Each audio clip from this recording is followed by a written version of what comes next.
Hello people and welcome to follow yet another World Team Carcassonne Online Championships friendly match, this time between Hungary and the United Kingdom. Yet again we have a 7 versus 7 match in our hands, and this of course is slightly larger than the actual tournament matches, which are all going to be 5 versus 5, but in friendly matches the size is of course free to choose between the teams. The thing is that the thing here is to simply get some warm up and practice going on. Now the lineup you can see above me. We have from Hungary on table 1 we have vizecske. These are unfortunately some rather difficult to pronounce names. That's Ferenc Vodiska, and he'll go up against Matt Tucker, the 2023 world champion. And then on table 2, Mosopal Ruben Coxis Bhakti, and he'll go up against Lazy Boar, that's Matt Healy Rayner. On table number 3, we have another Ferenc Kiss with the screen name Kissemo, and he'll be facing Corelli. Table 4, Cinderella 23, Sofia Pashchak versus Oluk Cake, that's Ishan Malhotra. Then on table 5, Tildi, who is Ildiko Tagach versus GeoPiglet. Peter Kosma with the screen name Eater on table 6 for Hungary, and he'll face Irina Fedotova with the screen name Small Red Van. And finally on table 7 we have Agos Nagi with the screen name Coralos, and he'll go against a long-time player, Ted the Naughty Bear, that's Ven G. Lim. Now, since we do have a previous world champion available to be watched, we will start the day off, or we will start the evening off with the table number 1, unless the chat has some other ideas. If you do want to see a specific duel or a game, then do let me know in the chat, and we will accommodate your suggestions as best as we can.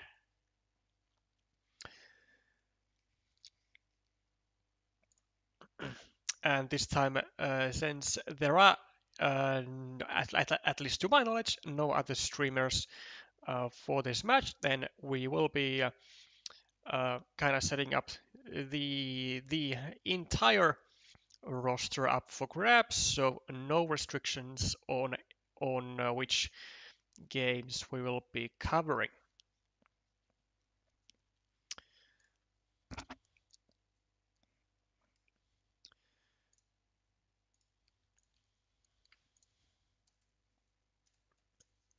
Whilst we wait for a couple of minutes still for the games to begin, we can quickly take a look at the group stage, and more specifically the group of UK. That is going to be found on the Carcassonne.cat page.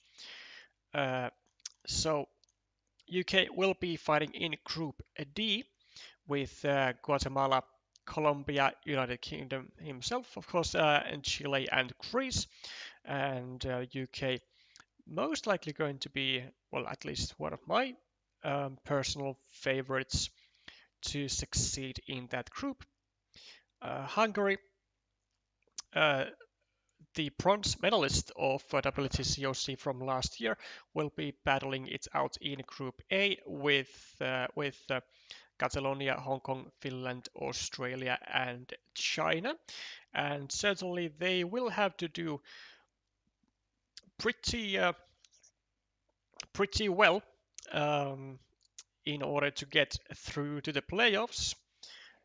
If not reaching the top two, the third place is also up for grabs because from each group the top two will automatically go on, and then the two best third places. So three teams are going to be sacrificed from the groups of six, and in some cases from the groups of five as well.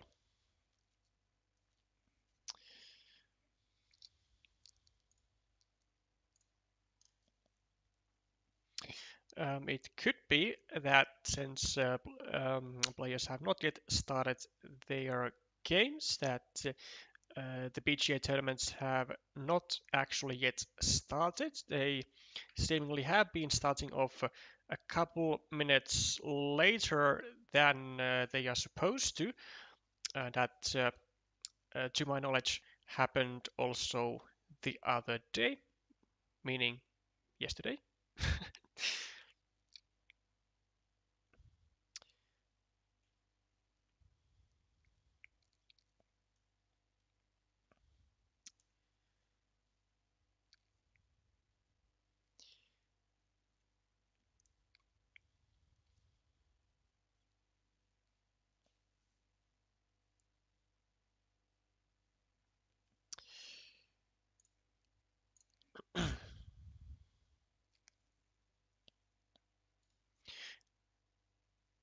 Question is, are there any games starting at the moment? Because I mean, these are all with the PGA tournaments, so I would imagine that everybody starts at the same time.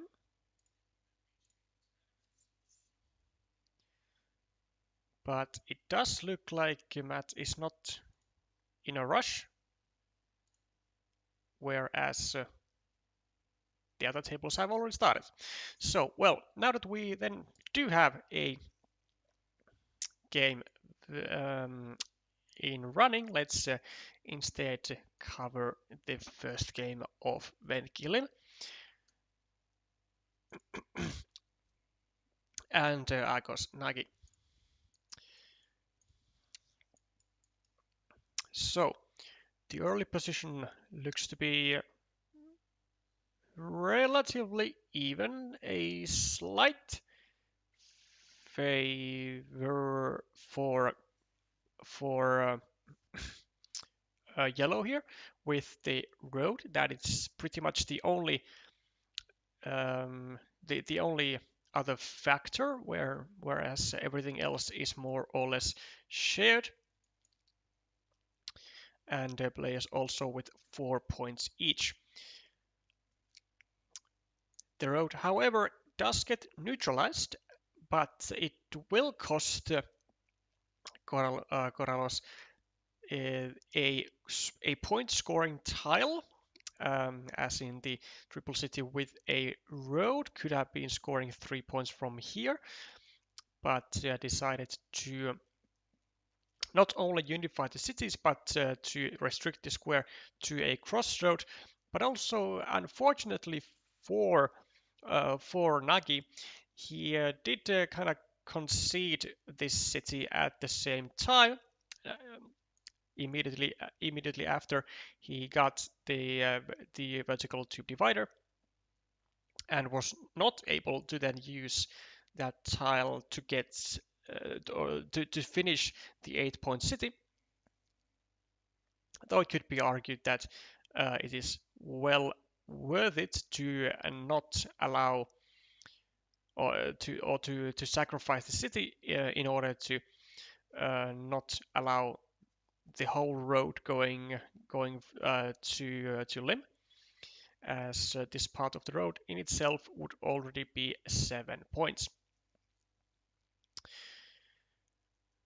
However, he does manage to successfully recapture the city for himself.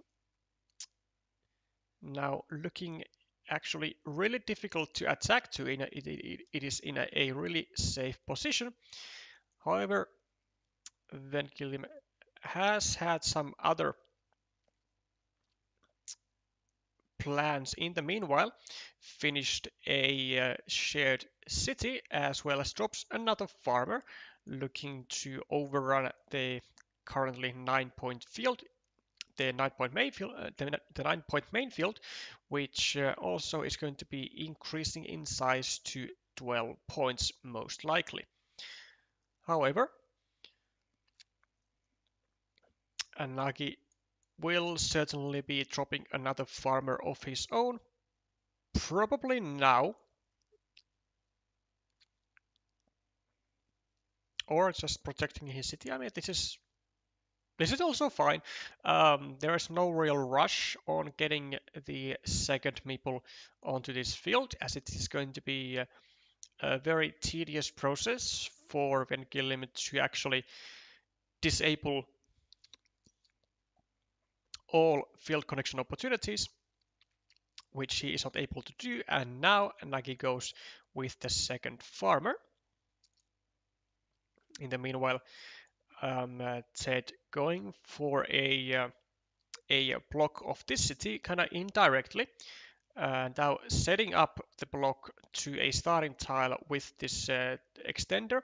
Only one starting tile remaining in the deck, and now looking to get a Dorito over here to try and guide this 1-point city over to the starting tile.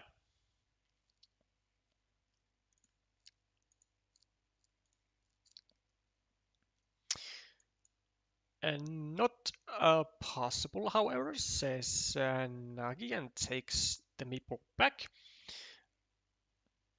along with the 3 points. In the meanwhile, Venkilim starting yet another city, expanding the future field by another most likely incoming 4 points, and probably also with a third farmer, I would say.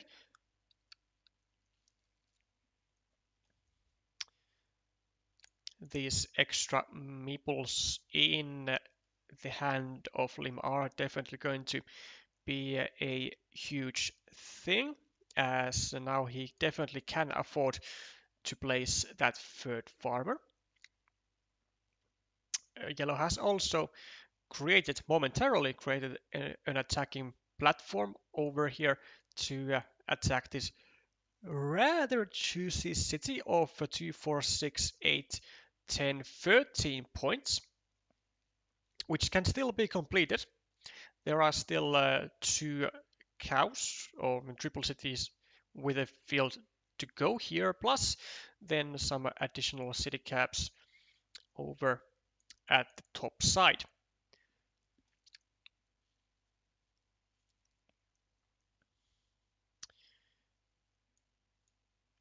Yellow going to go for a third farmer, which is in a decent position. I mean, there are still 2 monasteries that fit here, 2 regular monasteries, and probably vanillas also. 1, 2, 3, still 2 vanillas also, so 4 tiles to fit into this square.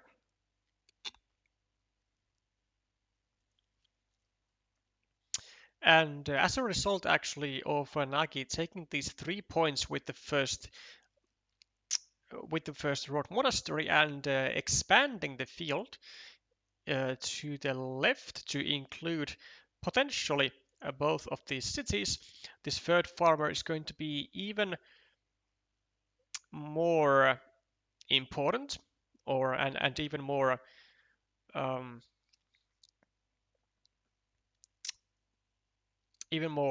lucrative investment for yellow here. Still trying to go for the block, which does get defended.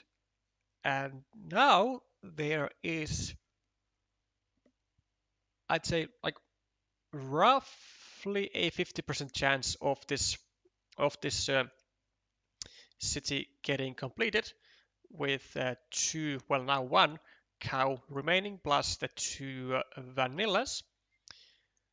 So with this cow, I'm going to give him reducing those chances of finishing this city quite drastically, actually. But um, the uh, the good side of this block for Nagi is not only of actually like being able to potentially complete the city, but it also what it does is that it brings yet another field attacking opportunity through this vanilla square over here.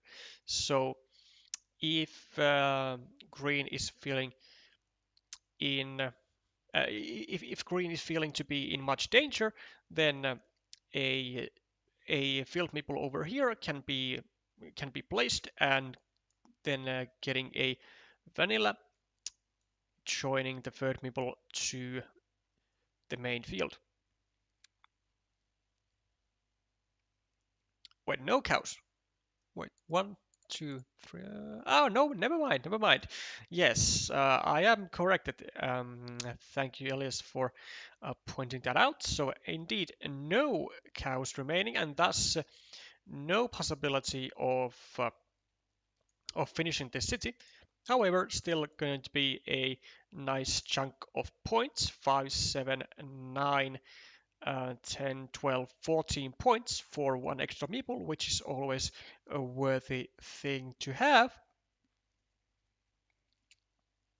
And well, the field attacking option has not gone anywhere, although with the fourth farmer now from Bengilim, this field attack is looking really not that great any longer, as Nagi only has two farmers on the main field and only one in reserve or in hand, and so he can't really properly fight for this field any longer. So he will have to simply trust on his point lead and on the um, lucrative features that he has on the board. So plus 12 on this scoreboard, going to plus 20, plus 34, plus 41, plus 38, and then 32, 1, 2, 3, 4, 5, 6, 7, 8, even without the most likely incoming connection of these fields, Nagi is still plus 8 points, which is way enough, or should be more than enough to bring home a victory from this one.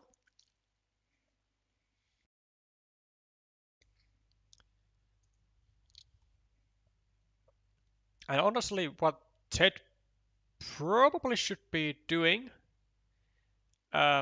is, I mean, not really this. I mean, I would just be taking the points from here, but looking to unify these these fields as soon as possible. I mean, with any tile, it's going to be at least 6 points. And I mean, there's just not enough tiles remaining in the deck for Vergilium to actually catch up in points from like a 14 point deficit. That's just not going to happen.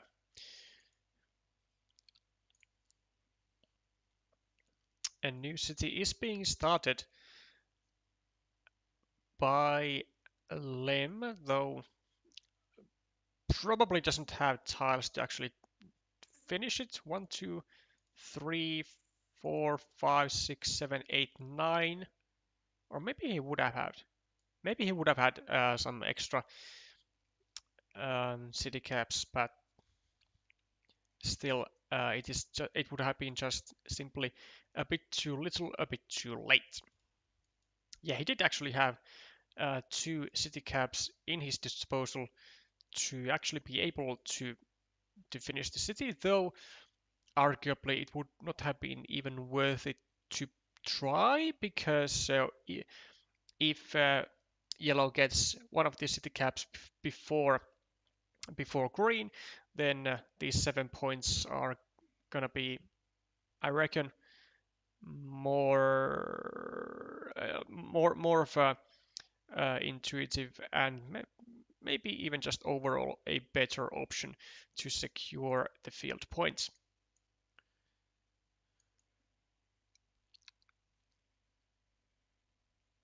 "14 points is the difference for green for the first game. With I mean, even without the field, was able to score really nicely from the city. 15 points for that, and then some monastery points and some additional ruins at in the end.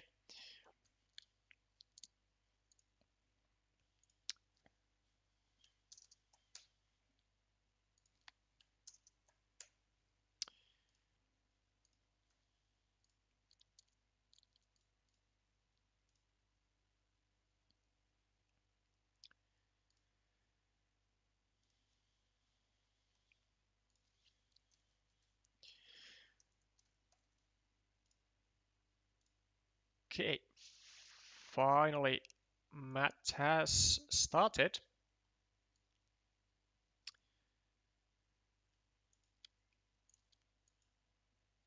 14 minutes ago. So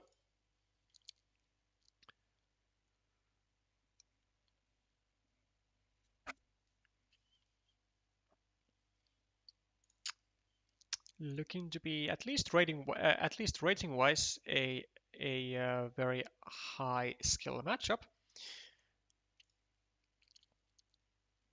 Ferenc at just above the master rank, and Matt about 50 rating points behind on that. So 14 and 8 on the scoreboard, and then we have a bunch of blocked meeples at in the center, with actually Matt, funny enough, still scoring more points, at least momentarily, compared to red. 4 points is the current worth of the red ruins versus the 5-point ruin over here, though Matt does have a 1-point city blocked over here as well, so that makes these two blocked cities a-okay. Matt also with two extender cities, looking to score nice 8 or 12 points.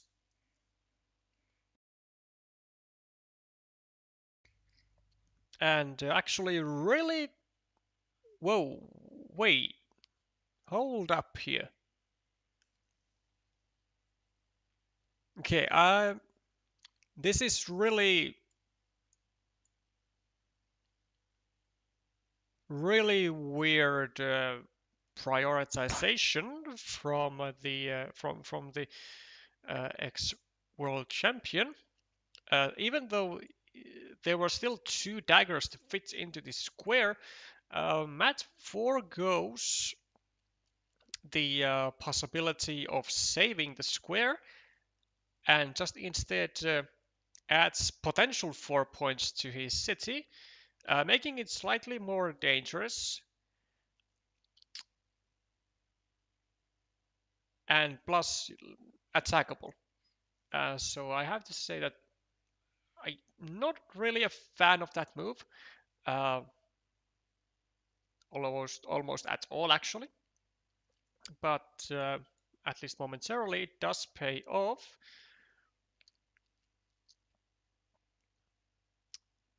and actually seeing that the points that the point situation is pretty much equal, I would actually even then have to emphasize the importance of keeping the meeple equality, which allowing the block of this does not do um, wonders too. Oh, well, it does do wonders, but it kind of does wonders um, in the wrong sense.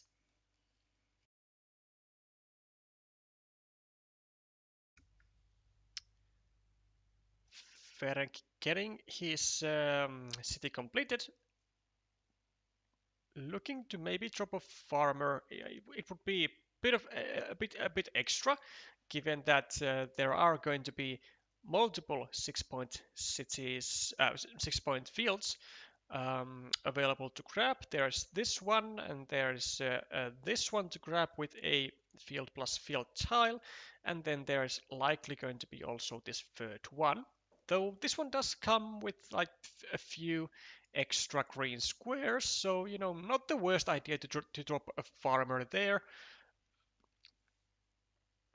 Also, given that you have 5 meeples in hand, like where else are you really going to use them except for taking fields?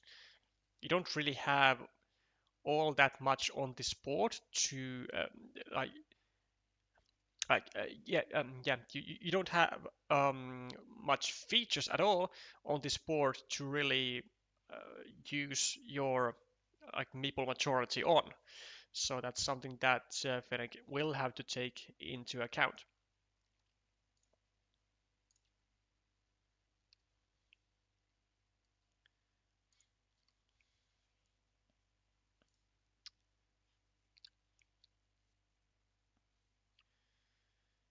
So,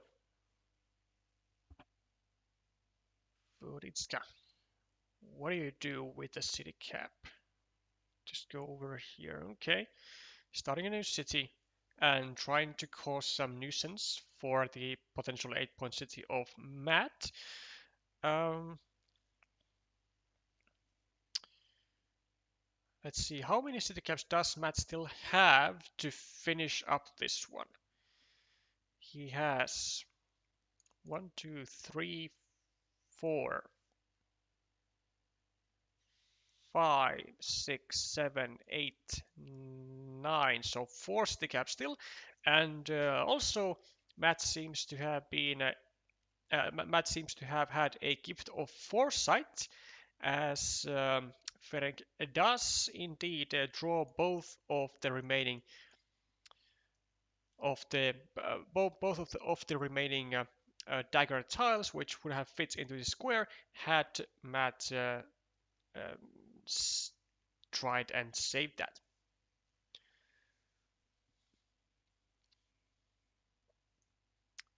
So Matt does get his meeple back, and now as you can see, a 6-point field, a 6-point field, a 6-point field, a 6-point field, a 6-point field. There are a lot of 6-point fields to take, and Ferenc now actually sitting in a really good position with 7 points extra, and then with the blocked meeples all together, bringing only +3 for Matt. Then that means that Ferenc is going to be +4, and now with this +11, and now with equal amount of meeples for both players, I imagine both players are going to be dropping 2 meeples and claiming 2 6-point fields, and then somehow, some way, Matt needs to find a way to score at least 11 more points, at least actually now 12 more points, more than his opponent, which, given the amount of tiles running quite low, is not going to be easy at all. Ferenc starts with the first 6-point field, also gets a city cap added to it, and Matt takes immediate use out of that cap, takes a +1 point move, and I imagine that, well, the only thing that Ferenc can and probably also should do is to just keep claiming fields. Like here, another 6-point field, boom. And actually, Ferenc might be... I'm not going to say it's going to be in his best interest, but it will certainly be enticing for Ferenc to actually even claim a third 6-point field, just because, I mean, just on this map, there isn't really all that much stuff that he's going to need meeples for. So why not just, I don't know, go over here and claim yet another field? You could also go maybe here and claim the field, bring a 4-point loop, which, I mean, pre-completed loops often benefit the player with only one meeple in hand, because they are less likely to be able to actually use that meeple without risk.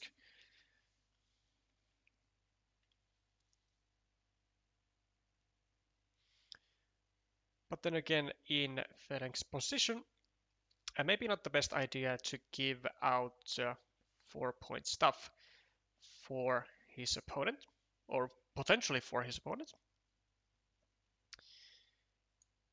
An 8-point monastery,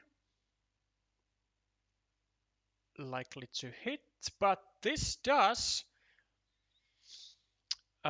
this curve of Ferenc, which he placed, now offers another attacking platform to the field, which Matt is surely going to be using, because this is the highest scoring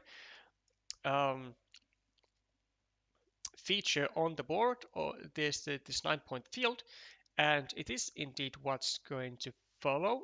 And Ferenc probably going to be just adding a city cap on his field, if I had to guess.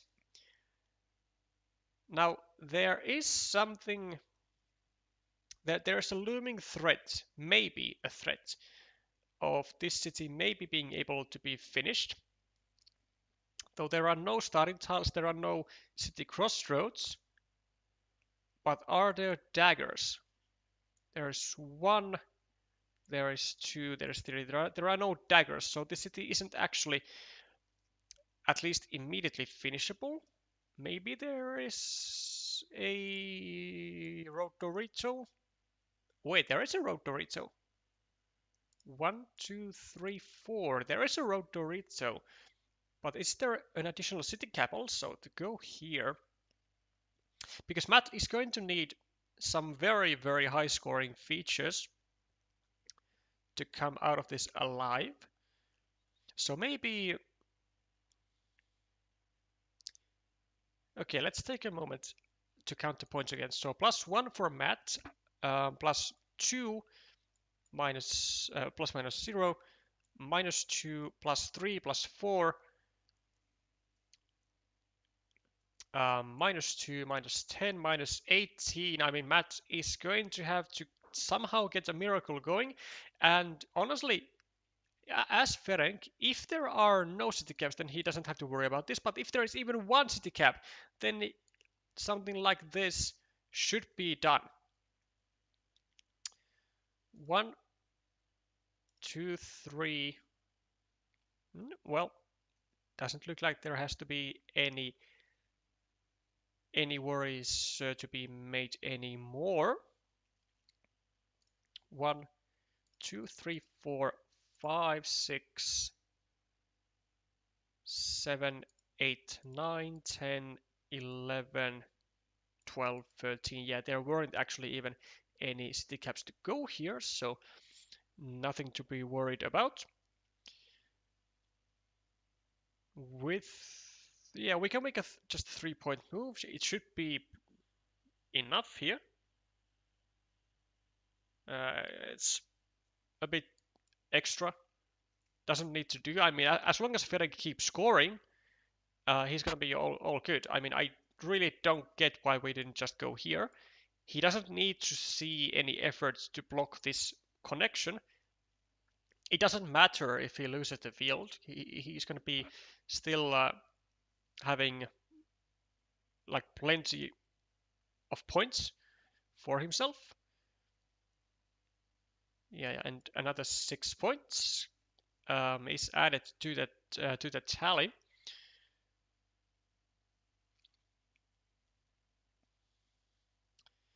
Matt will be adding 1 point, but I doubt that will be enough. Even wait, it's a 12-point field. Oh yeah, because Matt actually got the divider as well. But the extra 3 points, I doubt is gonna be enough. And actually, I reckon that there was also a miscount by the Hungarian player because this connection was not even blockable. Like the remaining tiles were they wrote Dorito a curve, and a crossroads. So every single tile were fit for the square. So this is basically just a wasted move.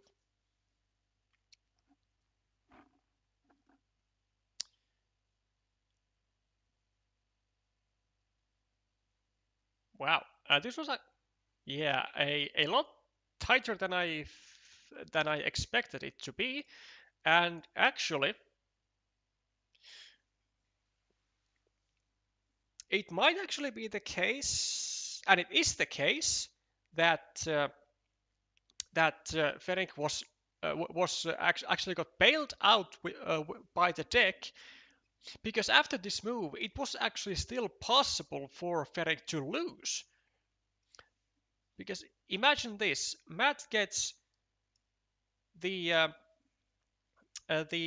crossroad first as his penultimate tile, and then he takes these 2 points and connects to the field, and then he gets a curve and takes a 6-point field. So that's going to be +4 extra for Matt, whereas Ferenc will be left with like no extra points. He's going to be left with this same 71 as he now does, and he would actually be losing. So, which is why you should just be scoring as much as you possibly can, as much as you possibly can.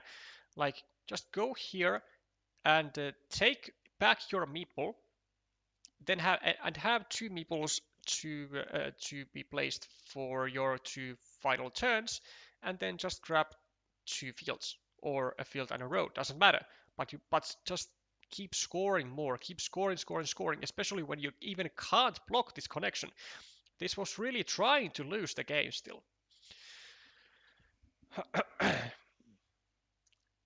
It really was. Also 6 seconds left on the clock of the Hungarian player.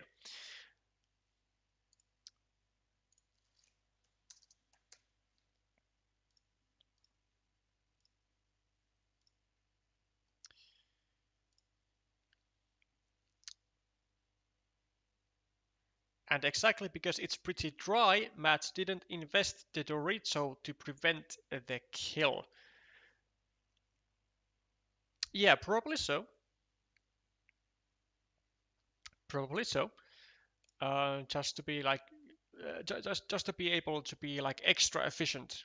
So Matt wants to use the shielded tile for its own features instead of getting a potential 75% chance of getting his meeple back.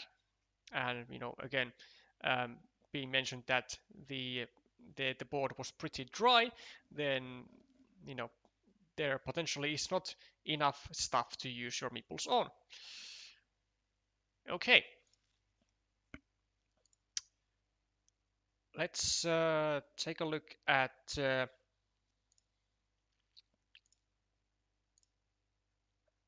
let's take a look at a game of Cinderella.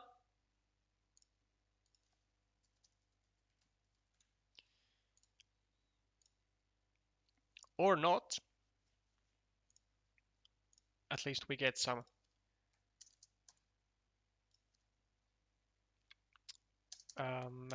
match points going. Where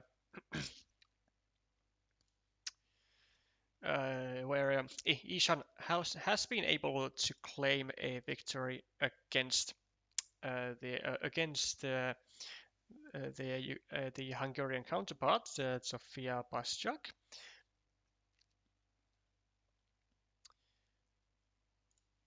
Well, we could actually stick with Matt. I mean, since the games are going to be quite high skill, and also because we can make sure that we see pretty much the entire game. So plus a 9 for Matt, and then we have Ferenc going with Maple the Monastery. Should be Meepling. I mean, there are still all 3 daggers. There is really no danger. Oh, nah.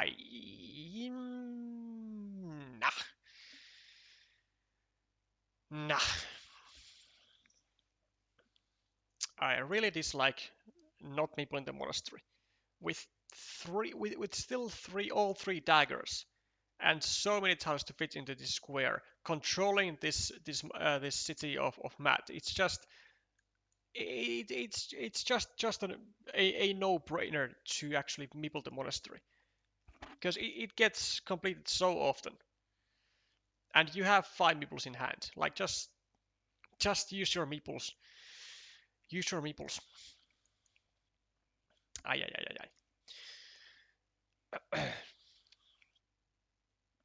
ay. Also, I am surprised of Matt not meepling this road,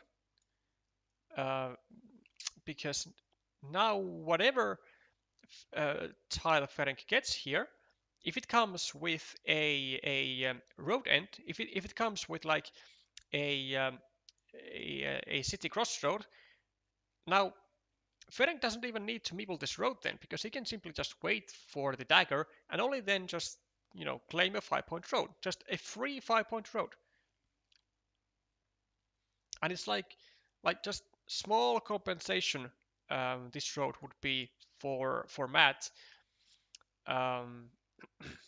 if this city gets completed, which currently it's looking like it's going to get completed, especially if Matt doesn't do anything about it. Now what we probably should be doing is just ignore this guy for the moment, even though it will cost us a city cap. I reckon we should be going here in one way or another, either like this or like this, and just start a new city and provide a platform of some kind for us to attack this city. But it is not the mindset of Matt. Instead, he is trying to really burden this meeple of Ferenc, and I'm not sure if that is the right call, though. I mean, something that is like going to happen in this game is there's going to be a large field, because there's going to be already 3 points for this. There's going to be a dagger over here. There's going to be likely an expansion of this field over here for 6, maybe for 9, maybe for 12, 15. I mean, this field could really be just a huge deal here.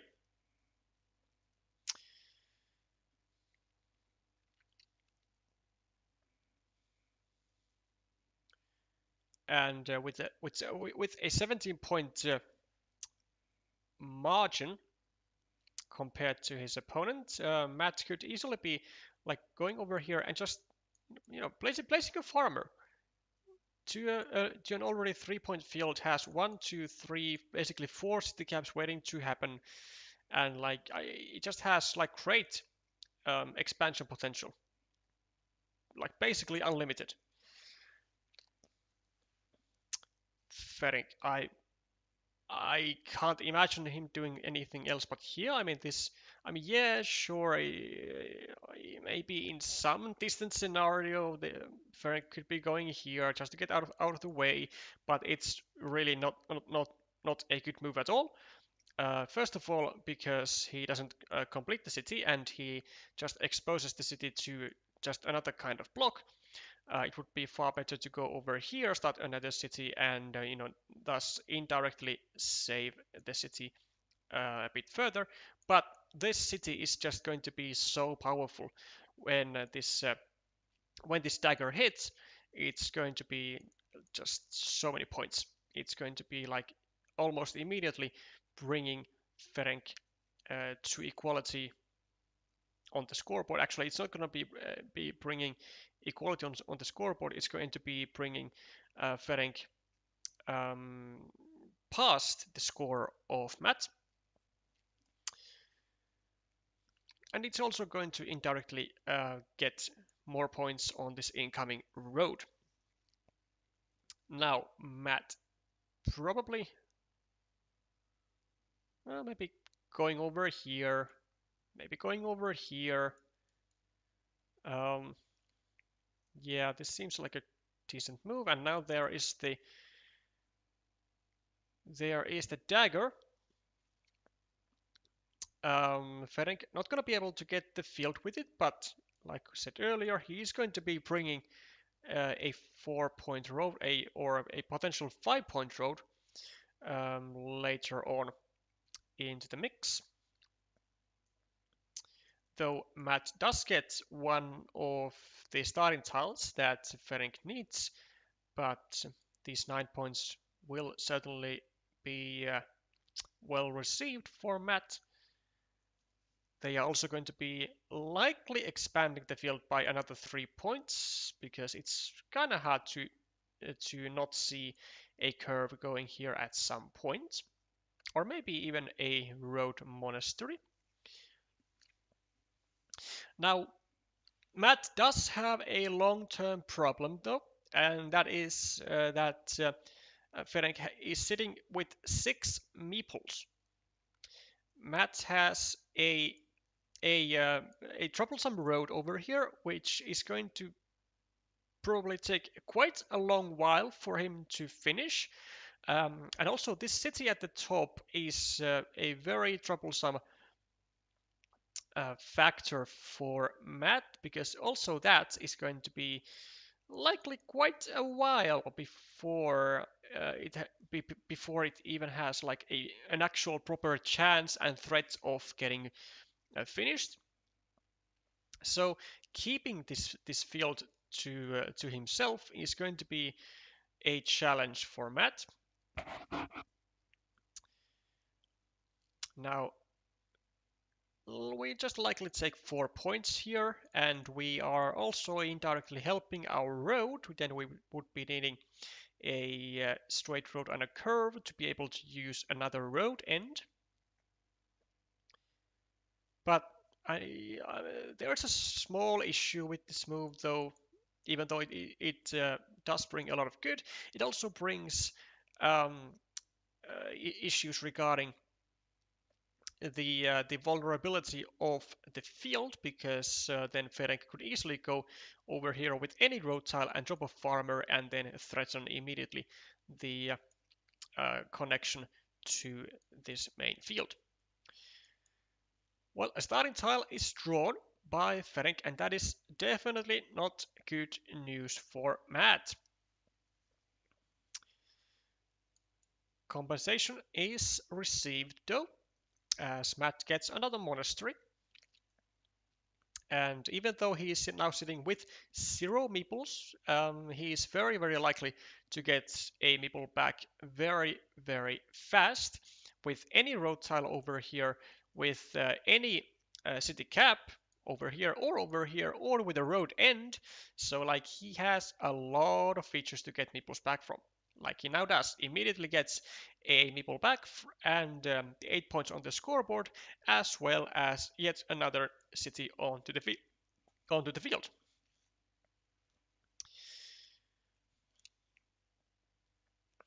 Ferenc with 3 points more on the scoreboard, but definitely a lot behind on the board features. He's going to have to make this super majority of meeples in his hand count heavy. But where do we start? We unfortunately cannot attack the field with this tile. So what do we do? We could maybe go over here, just start a new city, which is what Ferenc decides to do. It also creates a potential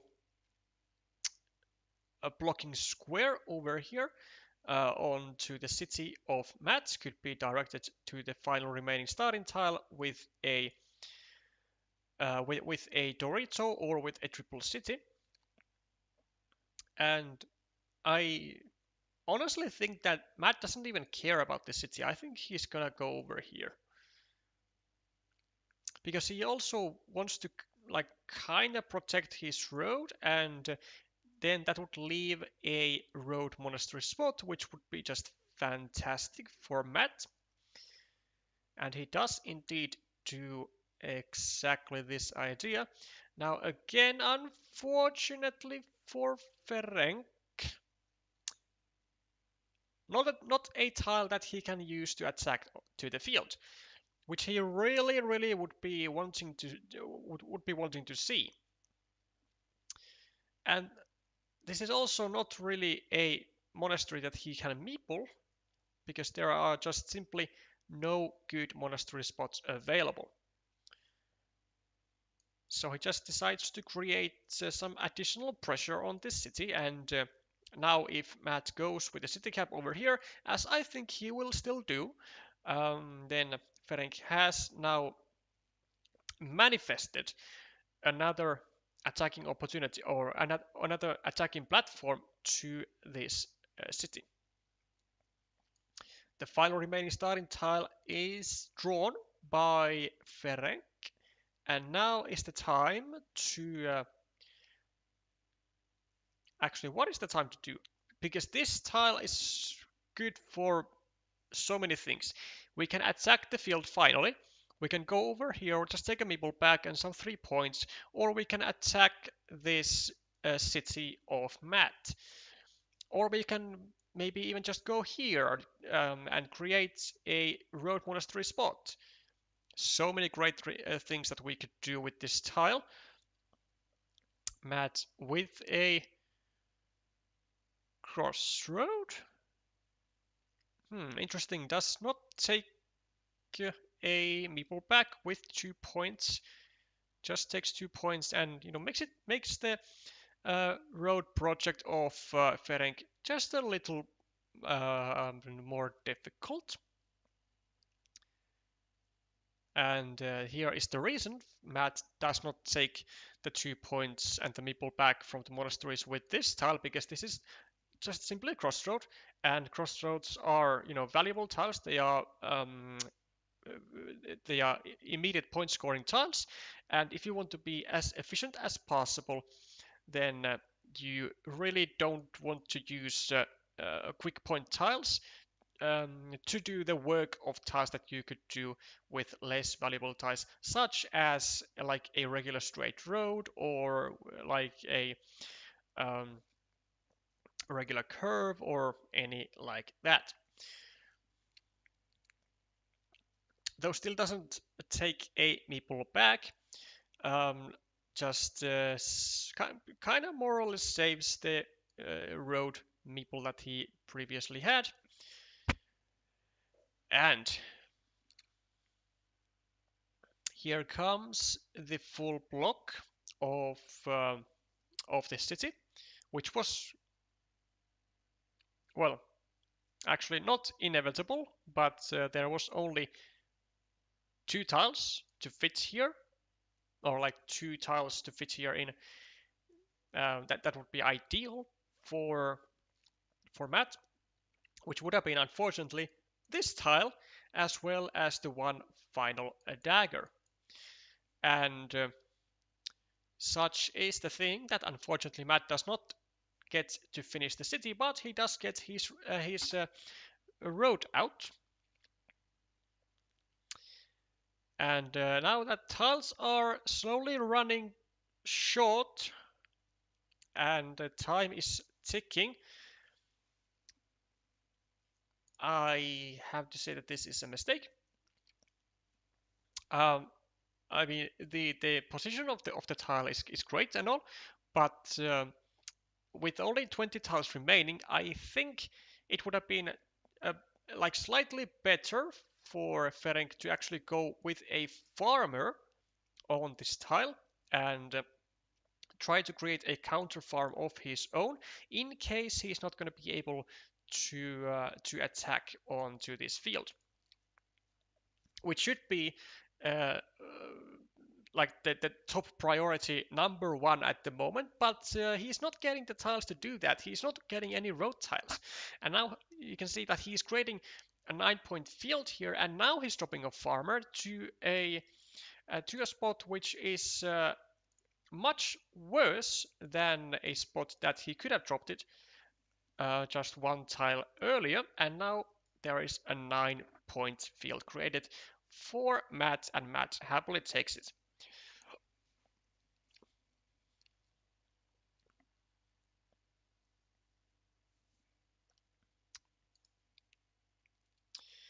In the meanwhile, we get some information in the chat that Matt Healy Rayner, that is Lazyboar, has won his duel 2-0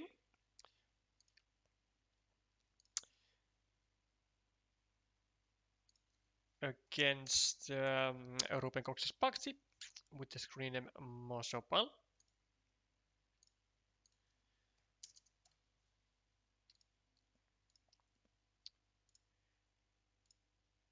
Cheers for that. That is another match point for UK. And now we can see that as a result actually of a single, perhaps misplaced meeple, perhaps one ineffective meeple, Ferenc is now forced to use additional tiles to get to a field that he could have claimed himself with, like just straight up claimed himself. But now we have to use 1 tile and another tile to get to a 9-point field, which is now going to be shared and not only of our own making. Or it is our own making, but it is not. It does not belong to only us. Whereas in the best case scenario, it actually could belong to us if we would be just a bit more efficient. Matt with a field Dorito, the final one of its kind. Plus 17 on the scoreboard, which is looking fantastic after finishing a monastery on his previous move. Plus 25, plus 30, 33, 42, 39, 1, 2, 3, 4, 5, 6, 33, and we haven't even counted the field. So Matt plus 33 and only down -2 meeples. So the position of the UK player is just absolutely fabulous here. Now some stuff can still happen. Maybe 1, 2, 3, 4, 5, 6, 7, 8, there is still a possibility of Matt actually losing this field entirely. Now, something that can happen, even though it's very unlikely, is that Ferenc gets a dagger over here and he drops a farmer, then he finishes the road, gets in this farmer, and then expands the farm with another 6 points to become a 21-point field, then joins this meeple over here and actually keeps the field with a 2-to-1 majority, and suddenly he has like 40 more points and it would be actually leading. And that only requires one extra meeple. All that requires only one extra meeple. But it does require a lot of luck. But just to be saying that Matt does still need to be kinda careful.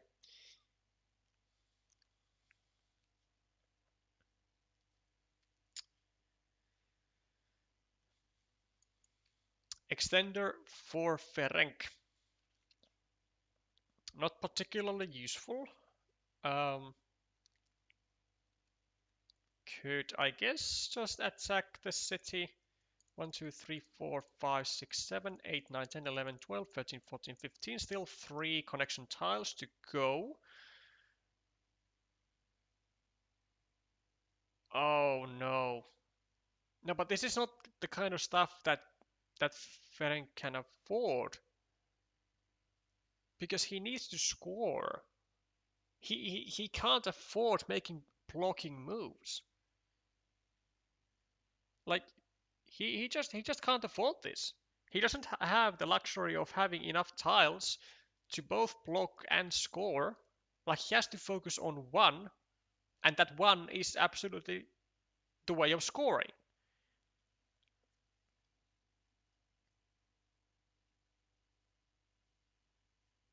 Matt looking to get his second meeple to the field, and well, this might unfortunately be something that we actually unfortunately might have to invest a tile to block.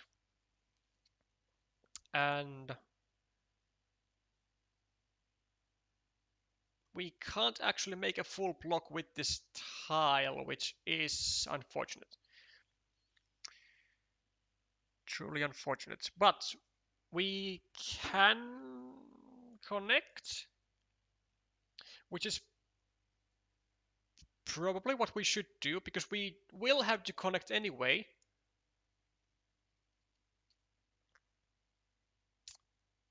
Yeah, I mean, we will have to connect anyway, so we have to secure this guy getting into the field. But unfortunately, Ferenc goes the blocking way and immediately regrets it as Matt brings the second meeple to the field and also finishes the monastery, starts another city, and now with only 4 tiles, well, this plus 3 tiles, we are 2-0 on this field. I mean, there is just absolutely no hope for Ferenc here anymore. We can't even bring like multiple. Yeah, we can't even bring multiple meeples to the field at the same time. There is just not enough efficiency allowed with the remaining tiles. And most of all, we cannot win the field anymore. We can, in the very best case, we can equalize the field, but it's not going to be enough. Like on any metrics, it will just not be enough.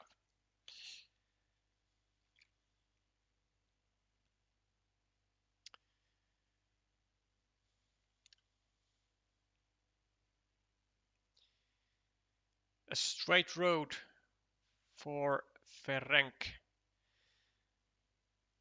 All the remaining tiles are 1, 2, 3, 4, 5, 6, 7, 8. A one regular curve. Then we have this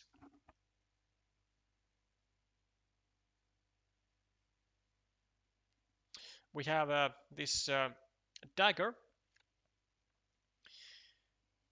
I mean, this is a nice idea from Ferenc, trying to get to this 9-point field and overrun it with one of the remaining curvy tiles. Unfortunately, with the remaining tiles, it seems that it was actually really unlikely to happen, as there were still at least 2 crossroads remaining.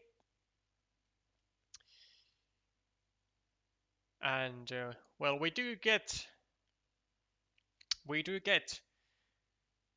the dagger, but unfortunately it is the absolute last tile in the deck.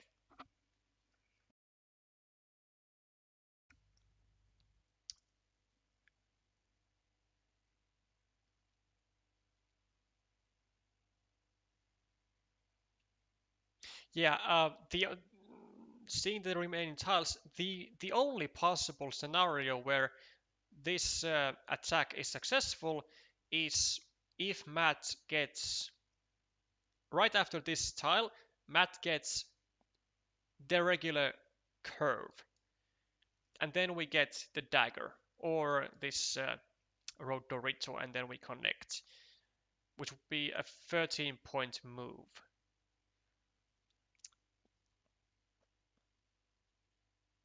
Not to say that it would be even be like near uh, to enable a winning shot for us. We were like 30,000 miles away from it, but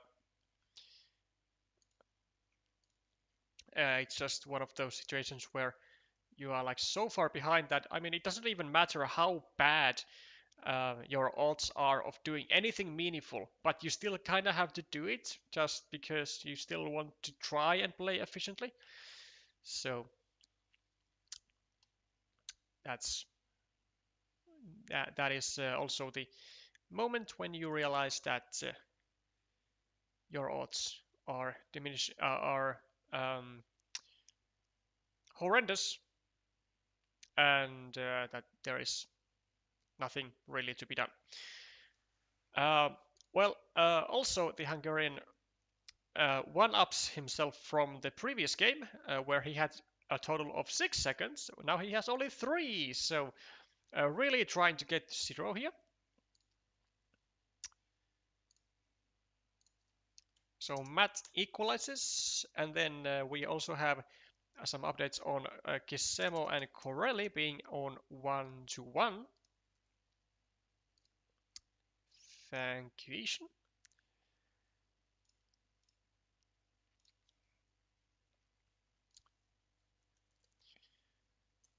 Let's see how far into their decider they are.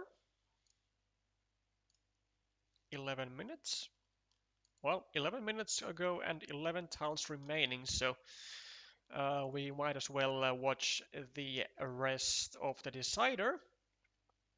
Looking great for black in terms of points, but how about the actual board um, position? There is a shared ruin, +4 for green, puts him at +13 +9. Then a monastery +2. Sorry, -2. Then +4, +7, +9. But then there are fields of like -15 total for Ferenc Kiss here. And further cities will not ease the pain of the Hungarian here. And it's pretty much looking like an unsalvageable situation. Down like a lot of points, down nearly 20 points, and the swamp is deepening.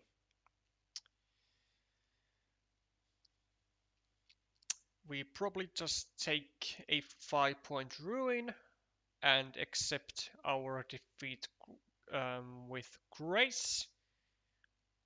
Corelli just keeps rubbing in the salt to the wounds and twisting the knife in it at the same time. Even more cities onto the field, a 7-pointer, and on top of that, they also get the 6-point road. So this is going to be a clear margin for Corelli. I'd say upwards of 20, 25 points, maybe even. And yet another win for UK.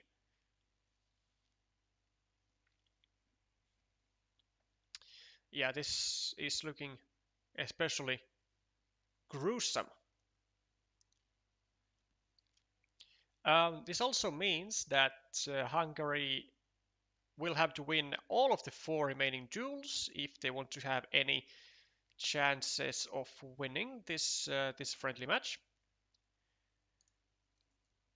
Yeah, a 27-point difference. Yikes.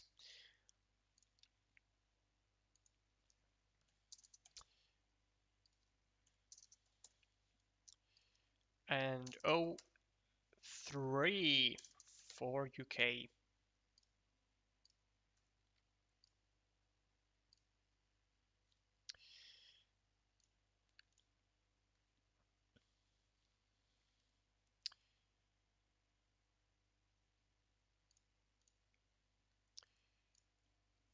Let's get ourselves up to date with the other tables as well. So we have a decider going on table 7. Sorry, on table 5 with Iltiko Takach and GeoPiglet.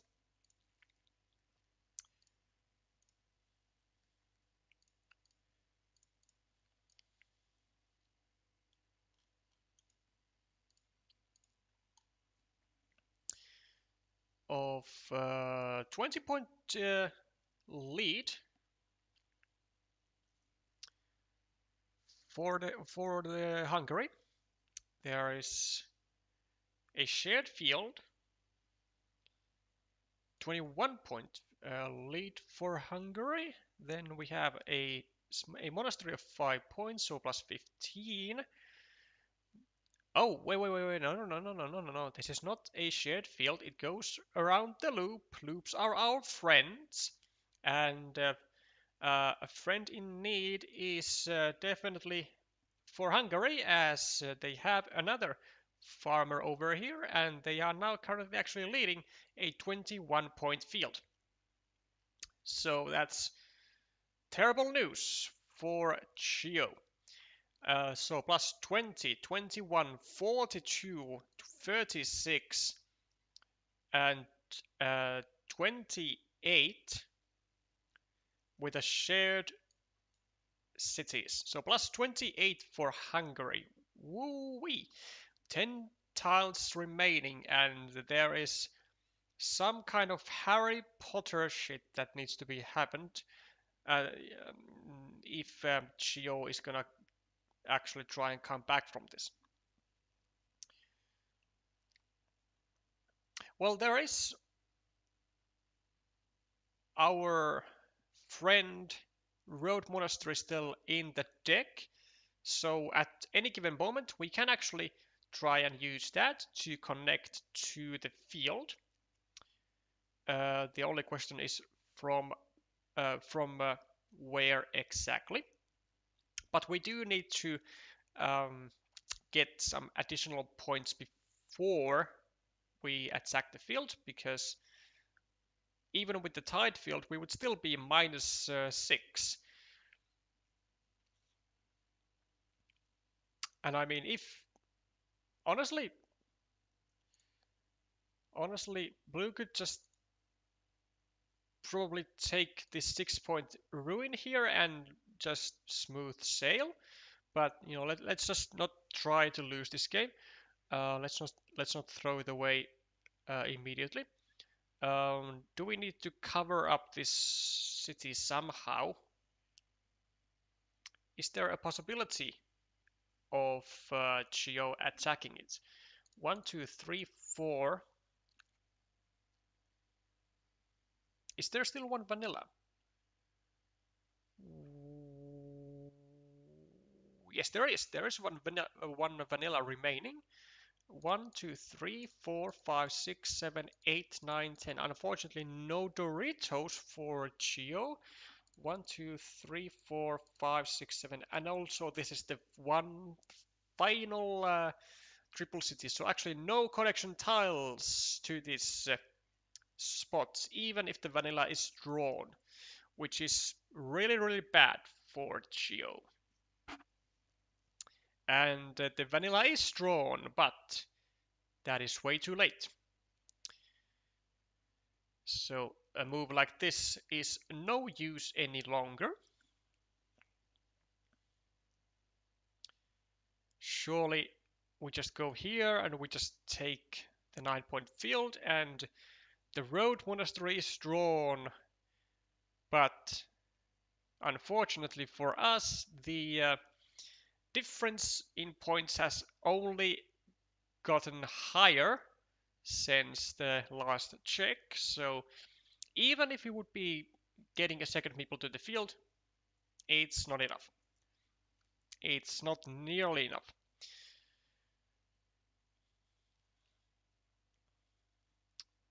We can, like, all we can really do is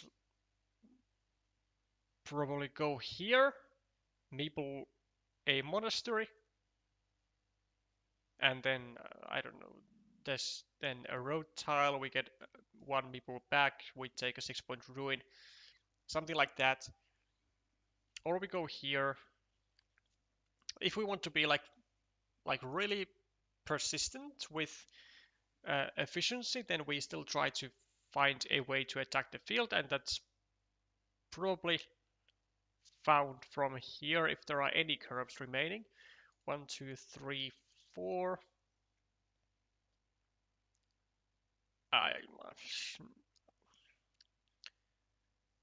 This doesn't really make any sense without a meeple.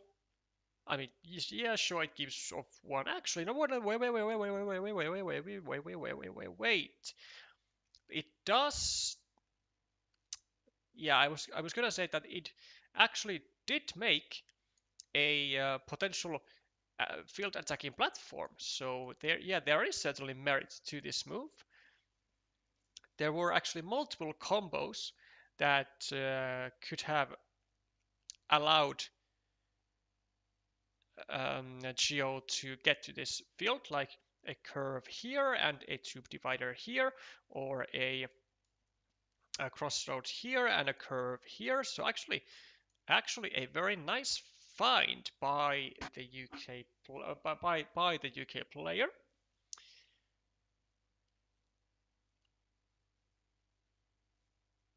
Is there a monastery to go into this square? There is a monastery to go into the square, a regular one. So we still have the hope of getting an additional 21 points, and there is nothing that the Hungarian can do. Or is there? Maybe, depending on the final tile. Yes, there actually was a lot that um, they could have done. So, because we always have to assume that the worst happened, and the worst is the Geo getting the monastery over here and getting to make a plus 27-point move, then what we should do as the Hungarian is to wait. What the? Where's the one final monastery? 1, 2, 3. Oh, never mind. Never mind. This is why you do not trust the streamer's tile counting. Uh, this is why you don't take it as granted, because again, We have mistaken from the remaining tiles. There was no monastery, nothing to fit into the square.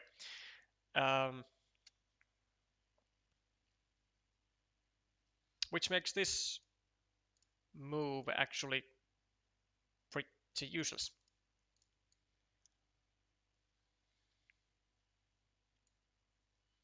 And we also didn't really have anything, absolutely anything to do with this tile. This was a plus minus 0 point move, and it just gave a meeple back to the Hungarian players. So it's actually one of the worst moves actually that you could have made. Could GeoPiglet have farmed when completing that mini city, then connected through the road monastery? Yeah, when taking this, I mean, not really, not really, because it doesn't matter if we just get to the field and equalize it. We need points. Like we have to score everywhere we can. Like just getting to the field is never going to be good enough. Like if we want to just try and reduce the potential like point outcome, like then yes, but because we need to score and actually catch up with our opponent and only then attack the field. I mean, if you want to try and win the game, you can't meeple the 9 point field yourself. You just can't. There's no winning scenario if you do that, because we just simply don't have enough points, and it is an unfortunate fact. So some light at the end of the tunnel for Hungary, as they do get 1 point onto their match point tally. And then we have also an update of Ether and a small red band, so Peter Kosma and Irina Fedotová, that Ether has apparently won. And that is indeed the case.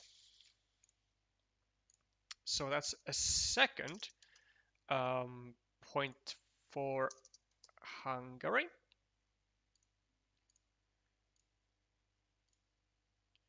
So they are trying to really do this. And then on table 7, Coralos versus Venkilim. It has finished, and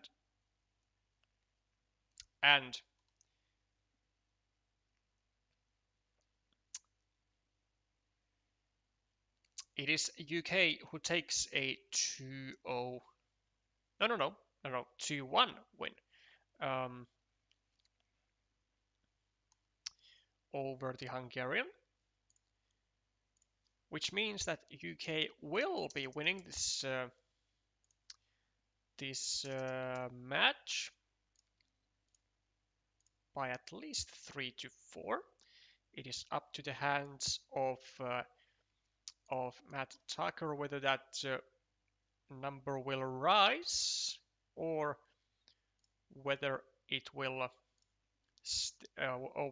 go into 3 and 4.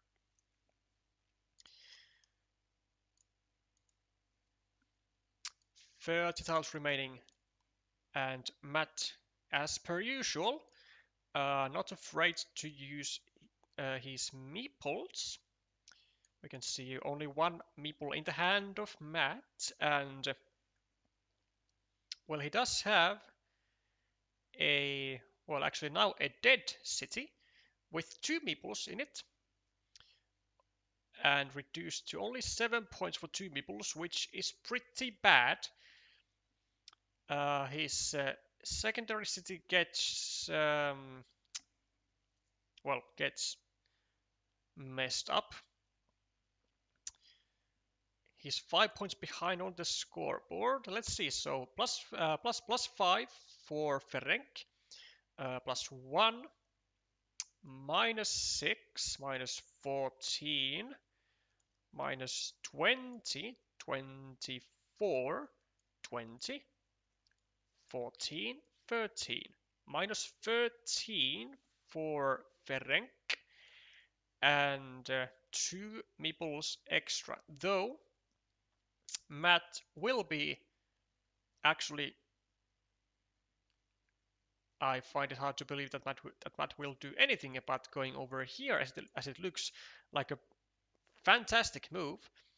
He gets a meeple back to his hand, he gets a city cap to his field, and he guides the road path of Ferenc to a dagger hole, and there is only one remaining dagger in the deck. Then he can get a crossroad over here, separate these roads, get another meeple to his hand, and leave this then 6-point road to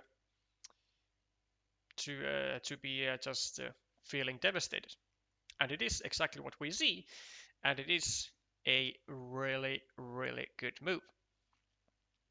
It accomplishes so much just with one tile, and increases the winning chances of Matt just tremendously. So, what do we do now as Ferenc? We could score 2 points, which is what we do. And given the situation, we don't really have a choice to be to do.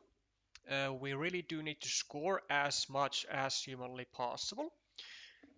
Now Matt could do actually something interesting, because he can't score direct points or direct quick points. Now he can continue his city, but because his city is actually quite unlikely to be finished, he could go actually over here and try to make this a huge ruin. But he decides not to. 1, 2, 3, 4, 5, 6, 7. Still the quad city remaining.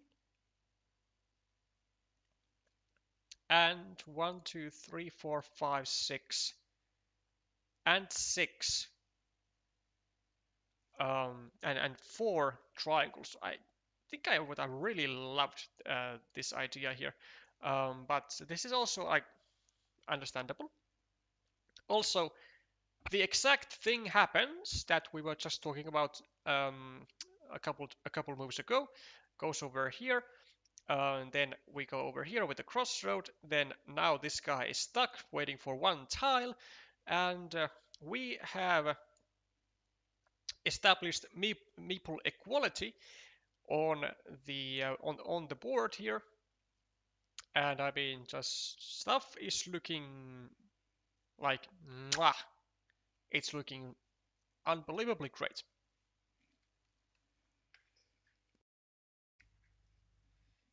Just a chef's kiss.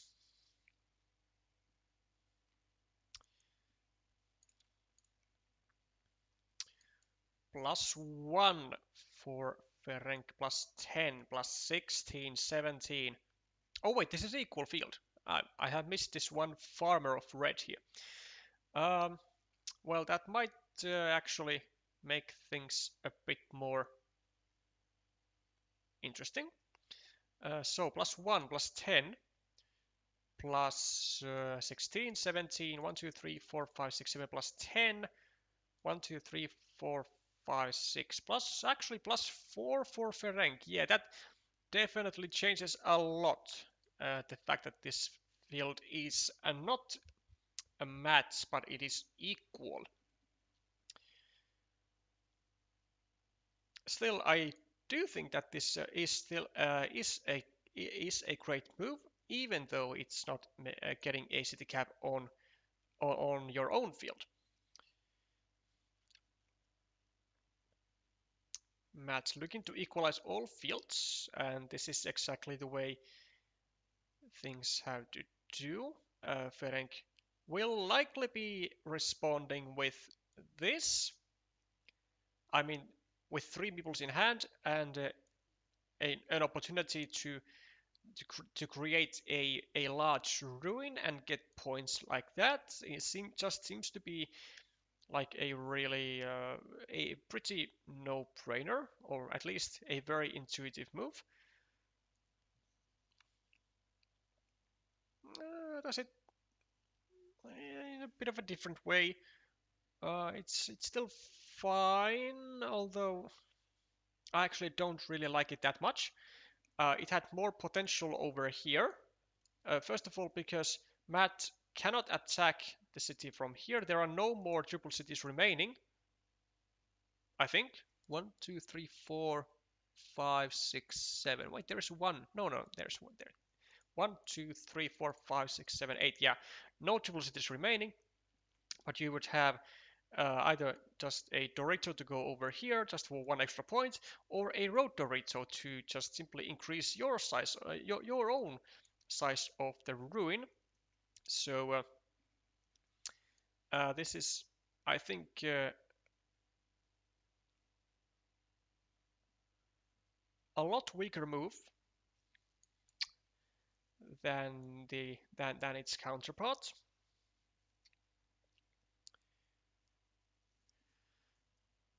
Well, we are getting some quick point tiles though, so where do we go? Well, the question is, where do we take 2 points from? Just here, or yeah, it doesn't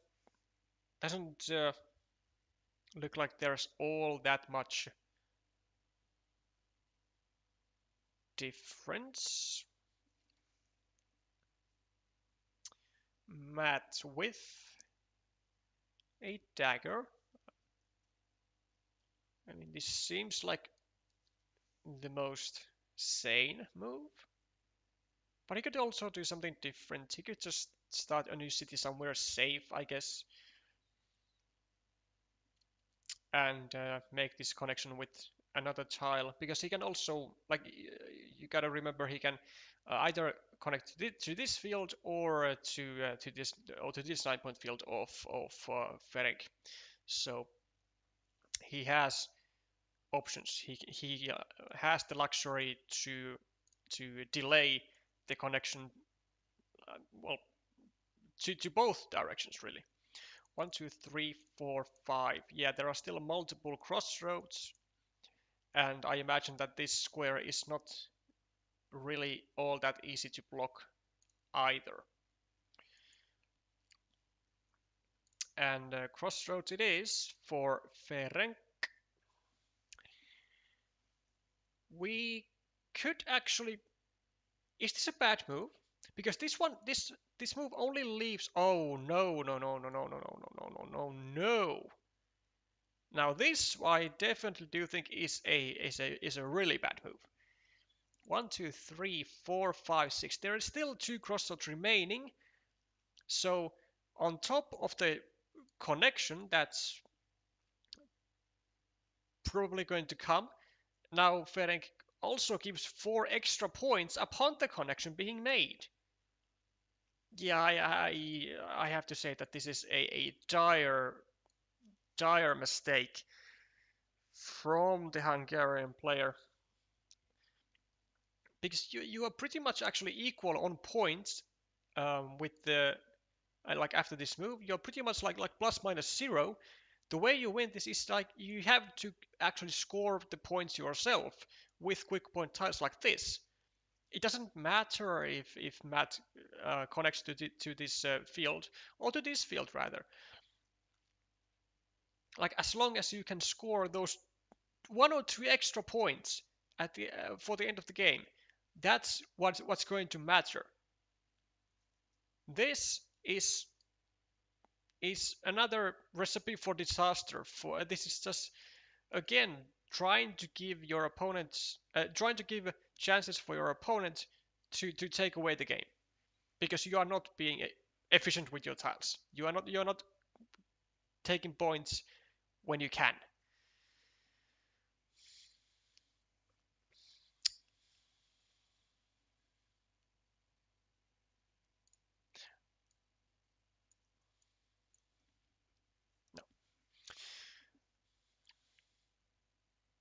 Ta-da! There's the connection, and there is 4 extra points for Matt. Like, there is zero actual worth of going over here.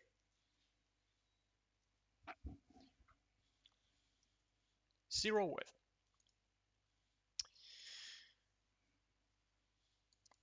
Plus 4. 5, 6, 7, 8, 9, 10, 11, 12, 13, 14, 15, 16, 17, 18, 19, 18, 13, 7 equal fields. Like plus minus 1 or something. Except that plus minus, it's like plus minus, it's like net minus 1, or like just point score of minus 1 for Ferenc is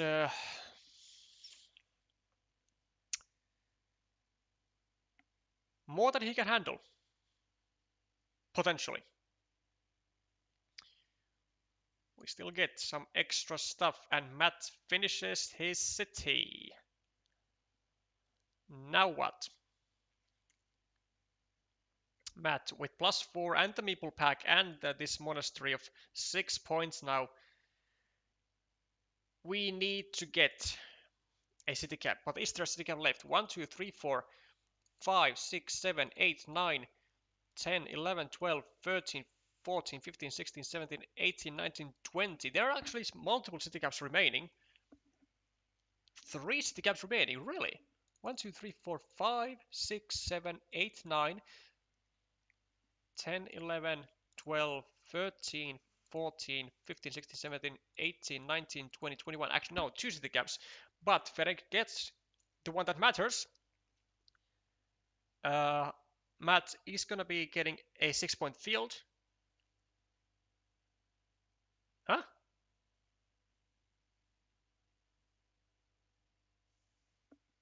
That doesn't really make sense. Wait. Has Matt forgotten that he has a meeple in hand? I genuinely think Matt has forgotten that he has a meeple in hand, or had a meeple in hand. Otherwise, I cannot explain these moves. When you have a meeple and you don't...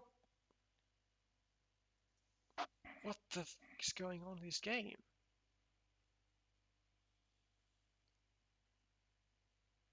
This is plus 7.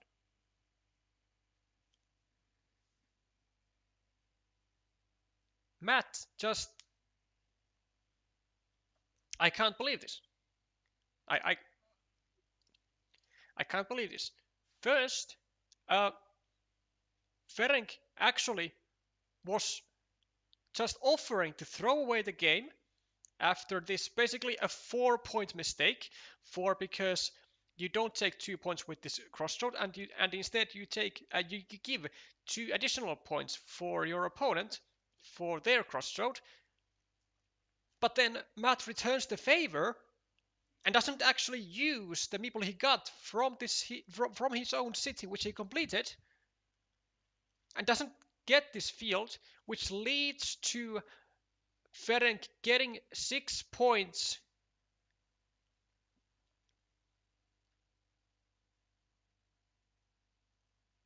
Like, the case is this: if Matt just takes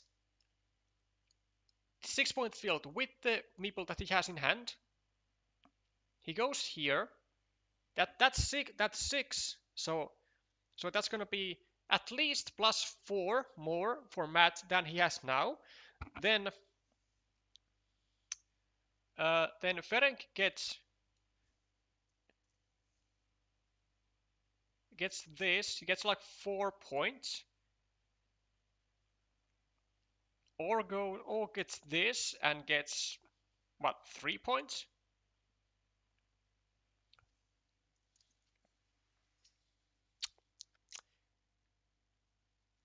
Okay. I actually think this is a force win for Matt if he doesn't just retard around. Sorry for the harsh language, but this is really difficult to to uh, to to uh, to just skip through because the mistake is so severe. So uh, Matt has one meeple in hand, right? We will actually do this with via a replay. Um, so we go here, and we go here, and we are gonna make sure that I don't hallucinate around myself. So we go to 100 and let's say 125, because it might still be that I'm hallucinating around and Matt didn't actually have a meeple for some reason. But we go here, we go here, we go here. We have a meeple. Let's remind, we have a meeple. Then in comes this.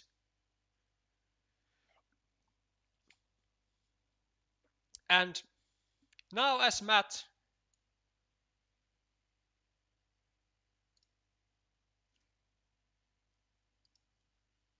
what the fuck? We have a meeple. It's there. We just received it from the city, man. We just got it. We just got it away from the city. We have the meeple.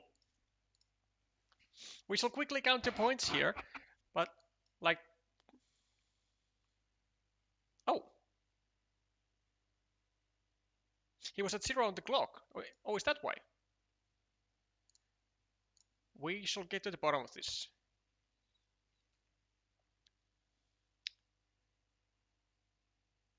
Wait. So we just dun. If it was a loss on time, then I will understand. Okay. Ah. Okay. Yeah. Okay. That does make sense.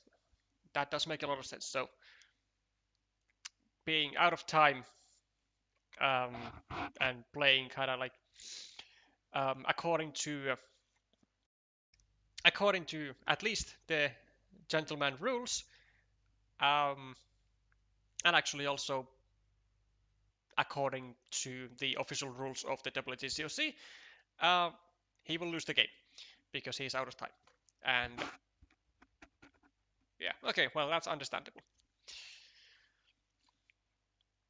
So probably not like severe hallucination, but just most likely some gentleman play, being out of time, and you just, I mean, you could still like, win the game if you want to, but like, because according to the rules of WTCOC, if your clock is negative, then you lose the game, and he just decided that he's gonna like actually give like the actual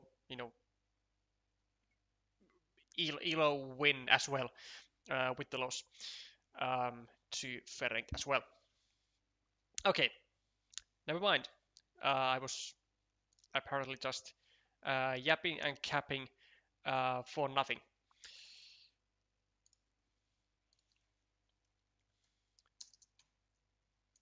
Whoops. Not to Matt, but to Ferenc. The second one. And we do indeed get a 3-4 finish here. When I played my penultimate move, I went from 9 seconds to 4 seconds in the resync. None of my last 3 moves made any sense.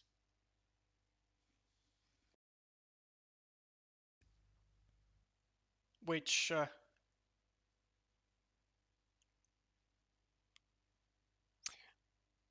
yeah, which looks like that Matt was just literally trying to make like the fastest moves ever in the history of the game, and he just didn't even think about them, just trying to get the tile and click the buttons. Yeah, okay. Okay, that makes sense. Well, do hand my commiserations to Matt for having a bit of an unfortunate loss in a winning position to him. But well, the silver lining is that UK did indeed win the match by 3-4. So they are, of course, not solely relying on the former world champion, but also do have a great team filled with skillful other players. Um, this might be potentially, 15th of April.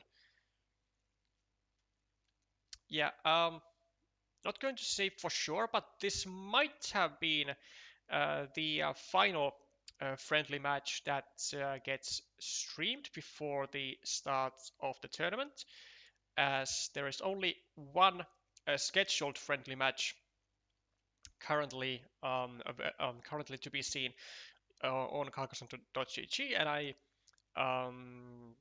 cannot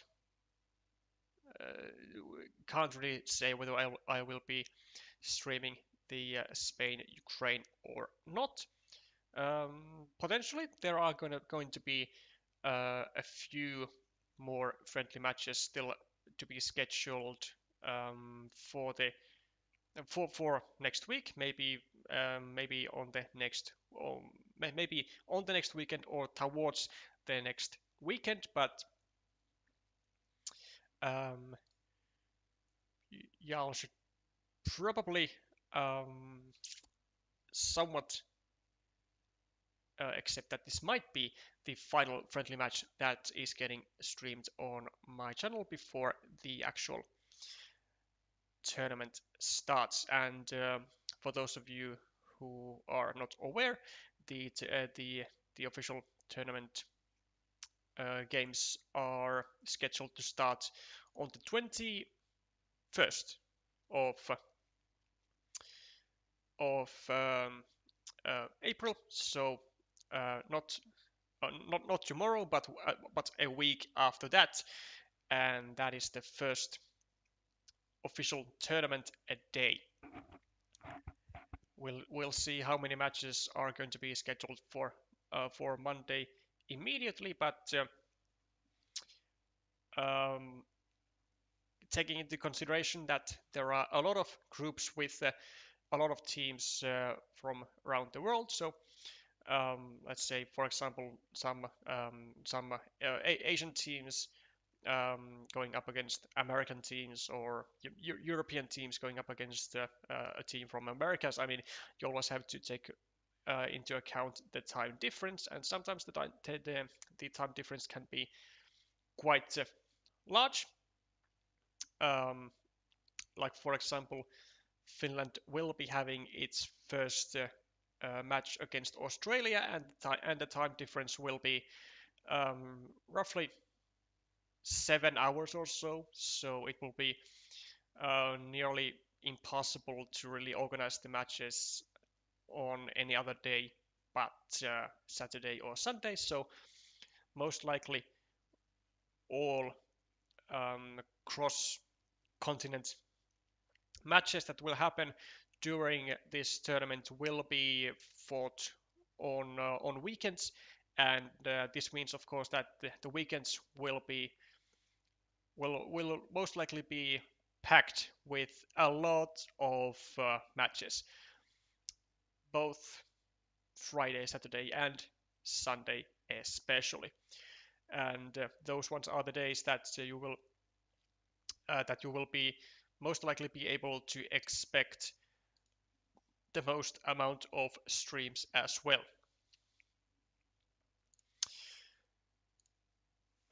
With that said, I sincerely hope that everyone in this tournament who is playing and who is watching will have a great time. I thank you all for watching and sticking all the way until the end of this stream. I will be seeing you with some more Carcassonne content as soon as possible. And until then, I hope you will all be having an enjoyable downtime. Bye for now.